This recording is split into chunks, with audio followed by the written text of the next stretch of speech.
Et bonjour, je vous remets un petit traité. Et moi je suis youtubeur, est-ce que vous connaissez YouTube? Oui, je connais. Alors je fais des reportages dans la rue, je viens voir un peu les gens. Pour leur parler d'une chose, c'est que je me suis rendu compte qu'il y avait un nouveau numéro, c'est celui-ci. Et je voulais savoir si vous le connaissez. Non, je connais pas.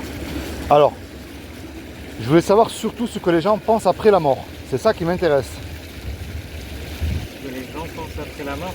Par exemple, si vous mourrez, qu'est-ce qui se passe pour vous? Est-ce que vous avez, je sais pas, une espérance, une religion? Oui, je suis chrétien. D'accord, comme moi. Alors, c'est quoi un chrétien, où il va après la mort alors? Au paradis, D'accord, vous êtes sûr d'y aller? j'espère. Ah, moi je vous le souhaite. Hein. Alors comment est-ce que vous pouvez savoir si vous pouvez avoir accès au paradis ou pas alors? C'est-à-dire comment est-ce que vous savez si vous faites du bien ou du mal aux yeux de Dieu? Parce que si vous êtes chrétien, que vous croyez au paradis, donc vous croyez en Dieu, vous croyez aussi qu'il y a l'enfer et au milieu un jugement. Alors comment est-ce que vous savez aux yeux de Dieu si vous faites le bien ou le mal vous? Ça, c'est une bonne question. Eh ouais. Sur quoi est-ce que vous vous basez par exemple? Principalement sur ma propre éducation. Ouais. D'accord. Vous connaissez la loi des 10 commandements? Oui, mais je ne l'avais pas par cœur, non. Alors, je ne vais pas aller jusqu'à 10.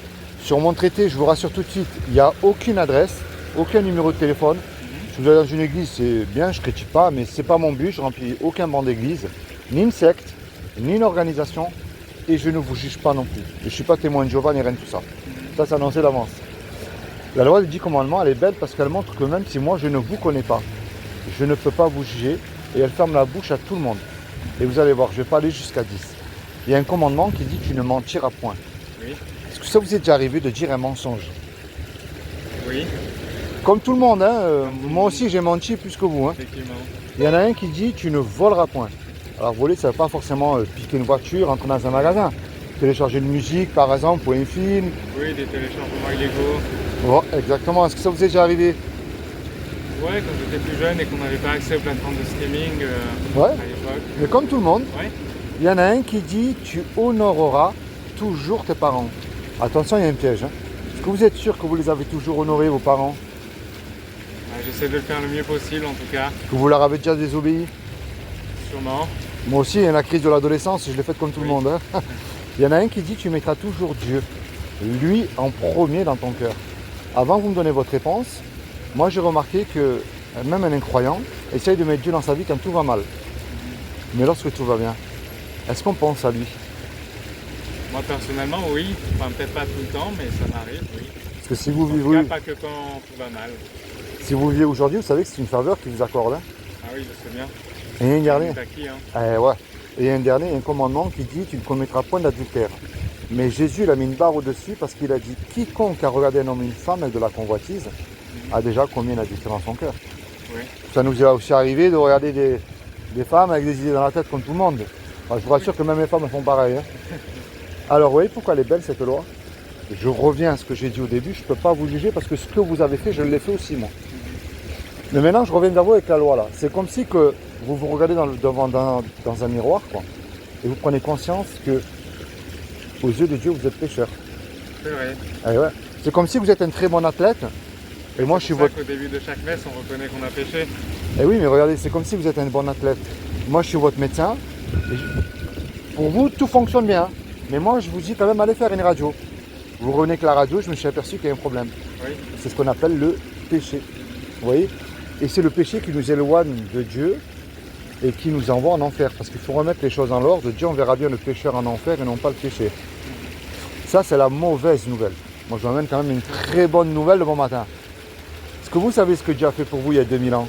Pour vous éviter d'y aller en enfer, justement. Il nous a fait il y a 2000 ans. Ouais, ce qu'il a fait pour vous par amour. Il nous a envoyé Jésus Ouais, pour ouais. nous sacrifier. Il y a 2000 ans, comme il n'a trouvé personne de parfait sur terre, ni un saint, ni un pape, ni qui vous voulez vous. Hein. Ce qui est impossible à l'homme ne l'est absolument pas à Dieu. Pour moi, Dieu est au-dessus de la médecine, Dieu peut tout faire.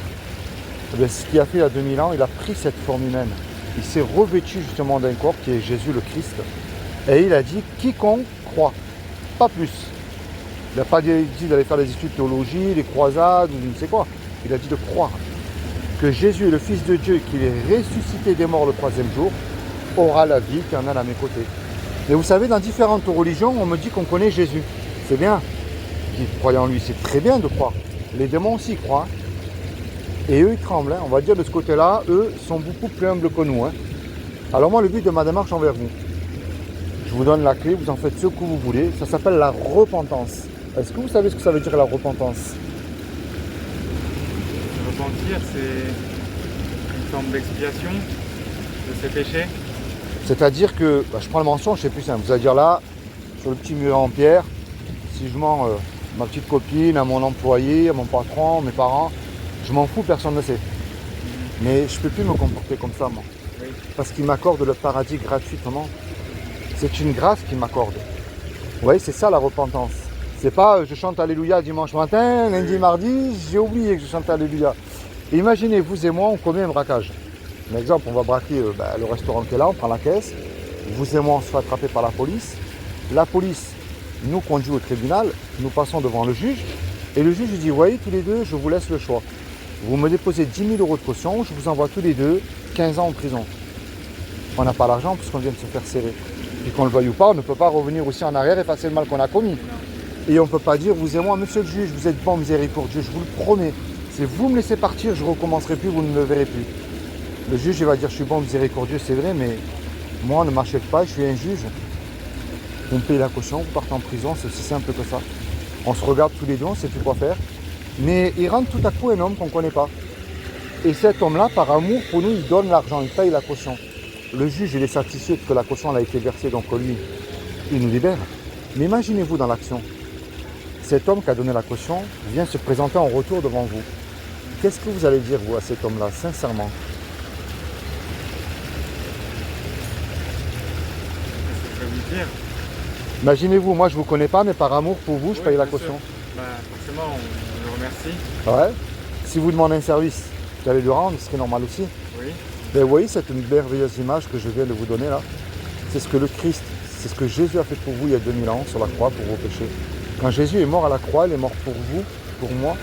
Il a simplement dit, Père, pardonne-leur parce qu'ils ne savent pas ce qu'ils font. Mais le plus beau des versets, c'est Jean 3,16, car Dieu a tant aimé le monde qu'il a donné son Fils unique, afin que quiconque croit en lui, mais avec foi. Il y en a qui croient comme ça, mais il n'y a rien, il ne se passe rien. C'est la foi qui déclenche tout.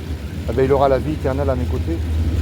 Jésus dit, si vous aurez la foi comme un petit grain de moutarde, vous direz à votre montagne de se jeter dans la mer. Alors montagne, c'est une image, montagne de doute, montagne de soucis, montagne d'addiction, montagne de beaucoup de choses. Et moi, c'est pour ça que je vous encourage à lire la Bible et à vous rapprocher encore plus de Jésus. Est-ce que vous avez une Bible à vous personnelle?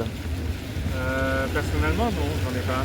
Ben, je vais vous faire ce cadeau, c'est gratuit, vous n'avez rien à me donner, je vous rassure. Et lisez la Bible. Si vous êtes en couple, avec votre copine autour de votre table, vous lisez la Bible. Jésus il dit, lorsque 2 ou 3 sont réunis à mon nom, moi je suis au milieu. Il y a beaucoup de sectes parce que les gens ne lisent pas la Bible. Les gens ne croient plus au miracle parce qu'ils ne lisent pas la Bible aussi. Alors je ne néglige pas, attention, que Dieu peut envoyer quelqu'un vous parler, il y a peut-être quelqu'un qui prie pour vous aussi, hein. Mais il y a beaucoup de fausses prophéties, de faux prophètes aussi. Alors je vous fais ce cadeau et je vous laisse tranquille, d'accord? C'est comment votre prénom? Moi c'est Philippe. Moi c'est James.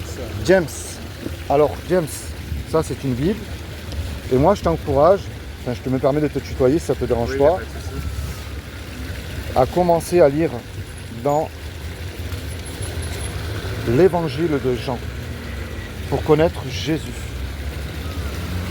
C'est un gros caractère, comme ça c'est beaucoup mieux. Tu vois, je suis un simple chrétien, James. Jésus nous a dit allez annoncer l'évangile. Et moi, mon but des reportages, bon, au début, les abonnés, je m'en fous, c'est pas ça. C'est plutôt de dire aux chrétiens, ben, même si on rigole de vous, c'est pas grave.